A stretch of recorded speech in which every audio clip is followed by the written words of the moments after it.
This is Yuling Mausoleum, the underground palace of the Qianlong Emperor, one of the most powerful monarchs in Chinese history. Inside rested the emperor and 5 of his consorts. The entire mausoleum complex cost 1.78 million taels of silver to build, or about $180 million in today's terms. But the money did not come from the Qing state treasury. So where did it come from? And how did Qianlong use his wealth, authority, and imperial ambition to build one of the most magnificent tombs of Imperial China? Today, we explore the secrets of Yuling Mausoleum, part of the UNESCO-listed Imperial tombs of the Ming and Qing dynasties. Yuling Mausoleum is located in the renowned Eastern Qing tombs, just west of Yuling Mausoleum, the mausoleum of his great-grandfather, the Shunzhi Emperor, with the majestic Changrui mountain rising behind it. The site lies in Zunhua, Tangshan, Hebei, in northern China. Construction began in 1743 and was completed in 1752. Created at the height of Qing imperial power, Yuling stands as a masterpiece of classical Chinese architectural art. Its owner was the Qianlong Emperor, who ruled China from 1735 to 1795. Even after stepping down, he remained the power behind the throne for another 3 years. The first monument at Yuling is the magnificent Pavilion of the Stele of sacred virtues and divine merits, a structure that is still being restored today. In the political logic of the Qing dynasty, only emperors who had expanded the realm, or at the very least had not lost territory, would claim the right to build such an imposing steel pavilion. That is why, after China's defeat in the First Opium War in the 1840s, this type of monument disappeared from the imperial tombs of China. Inside the pavilion stand 2 colossal stone steles commemorating the accomplishments of the Qianlong Emperor. The inscription was determined by the 15th imperial son, the Qing Emperor, while the Chinese text on the western stele was written by the 11th imperial son, Yongxing Prince Cheng, reflecting the Chinese ideal of filial piety. Surrounding the pavilion are 4 Huabiao, or ornamental ceremonial clowns. Their shafts are carved with exquisite dragons and cloud motifs, reflecting the lavish aesthetic of the Qianlong era. With its love of ornate detail and visual splendor, the age of Qianlong has sometimes been described as China's own Rococo moment.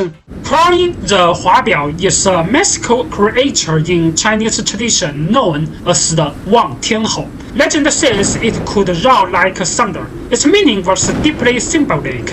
It summoned later emperors to come to the ancestral tombs and honor their forebears, while also reminding them to return to Beijing, govern diligently, and care for the people. Qianlong was, in many ways, the embodiment of that ideal. He is said to have risen at 4 every morning to deal with military and state affairs, and often waited in the palace, pocket watch in hand, for his ministers to arrive at the Forbidden City at 5 when intelligence from distant Central Asia was due to reach Beijing. He would sometimes remain awake all night, waiting for the reports to enter the palace before issuing fresh military orders.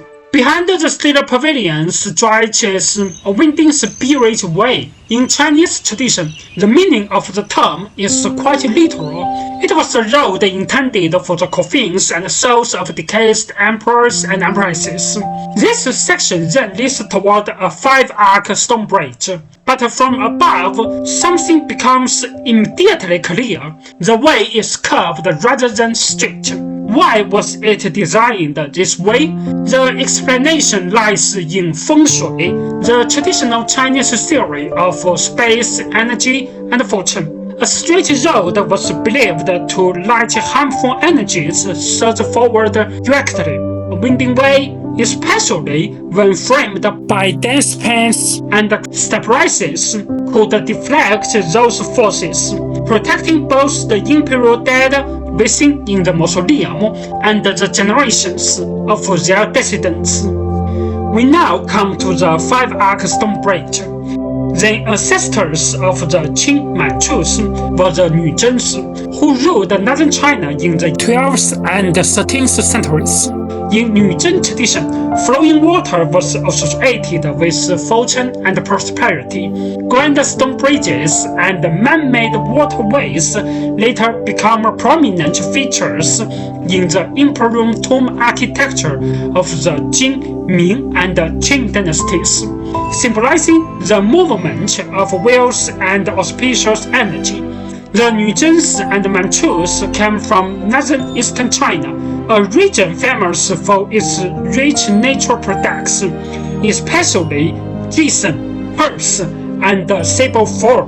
Among these, ginseng and pearls were especially important because they became lucrative monopoly goods of the Qing imperial household, managed through the imperial household department and its affiliated merchants.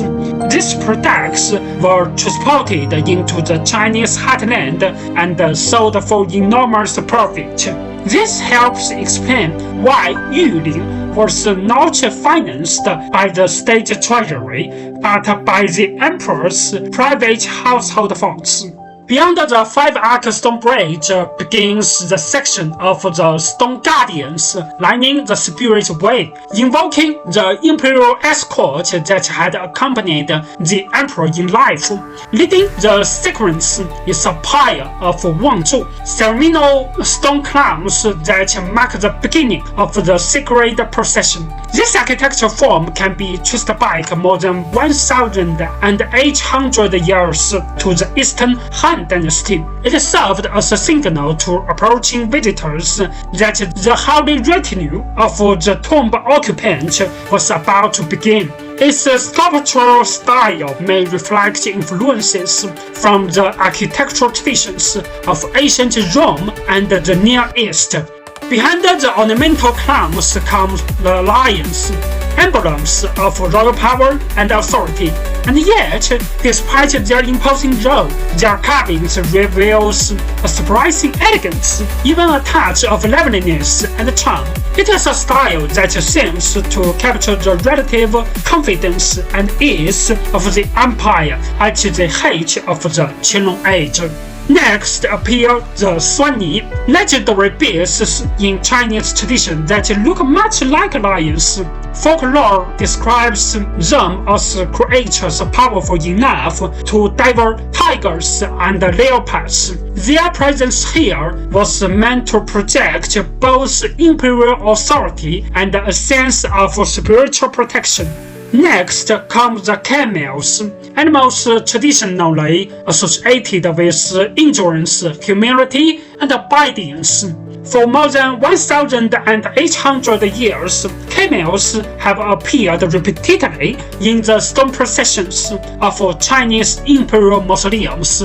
In political terms, their presence symbolized an ideal imperial order, one in which subjects were expected to serve and obey the ruler with patience and loyalty.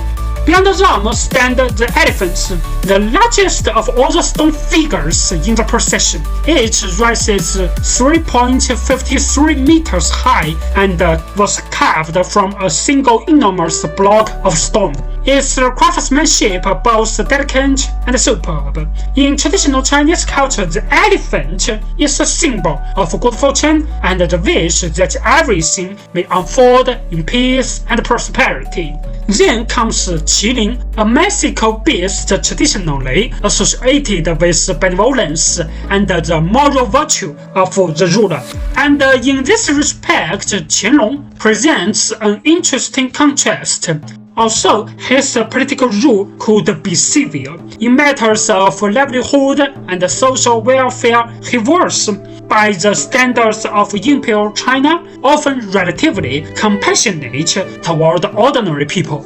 In the spring of 1786, a devastating drought hit Anhui in southern China. So desperate was the situation that many people survived by grinding grass roots and tree roots into powder. Historical records say that when this famine food was sent to Beijing, Qianlong ordered both himself and his sons to eat it as a way of expressing the suffering of the people firsthand. At the same time, he released grain from official reserves and allocated silver for relief. Behind the Qilin stand the houses. The Qing was, in many ways, a conquest empire forged on horseback. Its military strength rested on roughly 200,000 banner troops, drawn from Manchu, Han, and Mongol elites, and another 600,000 soldiers of the Green Standard Army, composed mainly of Han Chinese. Together they made up one of the most powerful military machines in 18th century Asia.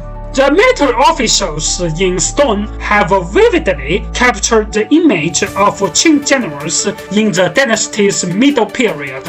On the thumb of each figure's right hand is an entrance submarine, used in traditional archery to draw the bow. There is also a hidden visual detail between each military figure and its sumerio-style stone pedestal. Appears a motif of auspicious cloths. The symbolism is clear. These warriors were meant to ascend with the emperor into the heavenly realm and continue protecting him in the next world. At the far end of the stone figures stand the civil officials. They hold court bells in their hands, a visual reminder of the Qing Empire's deep connection with Tibetan Buddhist culture.